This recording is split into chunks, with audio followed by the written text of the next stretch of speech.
A common disorder with kids, it's ADHD that affects up to 10% of children in school. Many parents struggle with medicating their kids, but there's an alternative, and that is neurofeedback. And Beth Fisk is the executive director of the Ecumenical Center here. Also, Nick Pantuso is a neurofeedback specialist here to tell us more about this. And I guess I had not thought about this even as a possibility that would be for kids with ADHD, but also for the Ecumenical Center to be doing it. But you've been doing this for some time. Yes, in fact, the Ecumenical Center pioneered neurofeedback for ADD and ADHD and traumatic brain injury 10 years ago and has continued to perfect the technology, and we're very fortunate to have Nick Pantuso and our specialized team that works in this particular area. And how does it work with neurofeedback for ADHD? First of all, you have to have, I guess, a diagnosis, and then someone will refer them to you? Basically, I mean, what we do is neurofeedback is a physiologically based treatment. So we use sensors to measure the EEG, or electroencephalograph, which is basically a fancy word for brainwaves.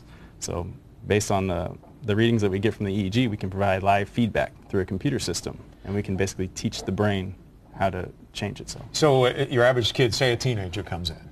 My teenager comes in, I bring them to you, they put what, things on his scalp, and he sits there for 45 minutes, or how does it work? Yeah, basically they're called sensors, and depending on what we're going to be working on, what we're going to be training, you place the sensors on the scalp. We do about 30 minutes of training and then about 10 to 15 minutes of cleanup per session. And now what does training involve? Training is you're basically, the client's getting feedback, live feedback from their brain activity. So we use a game, sometimes we use games or videos to provide that reinforcement for those brain waves that we want to train to help them alleviate their symptoms. And how common is it, we're seeing some of the younger kids here, but how common is ADHD? I was surprised to see the numbers showing 10% of all kids? Yes, it's very prevalent.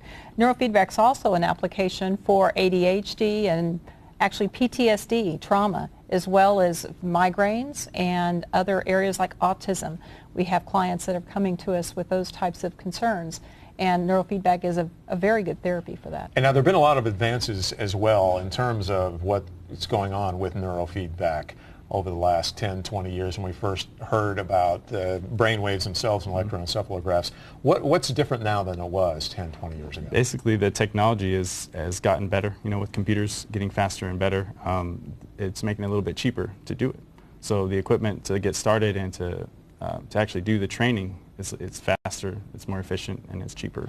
How fast can I see results in my kid if I bring them in and I say they've got a real problem with ADHD, do something about it? We're talking 2, 3 sessions, less than that? Typically, if you got like moderate or mild symptoms, we do, like I said, 2 45-minute sessions per week for about 8 to 10 weeks, and that could usually resolve some of the mild or moderate symptoms. And then, you know, if it's more severe, it could take longer.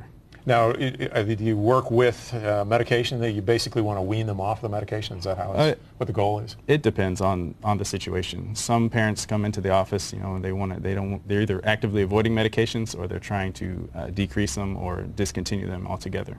But we can train both ways, whether you're taking medications or whether you've got them or not taking them. We can do training. All right, and now the Ecumenical Center out on Ewing-Housel in the Medical Center, and there's a sliding scale if people wonder how they can pay for it and where you can get the information? Absolutely. We have grants that do help to fund for those who need therapies such as this, and that is provided when they call in for an appointment. And it's ecrh.org? Correct. ecrh.org. All right, thanks very much, Beth Fisk and Nick Pantuso. Thank you. Appreciate you coming in. Thanks. Evie?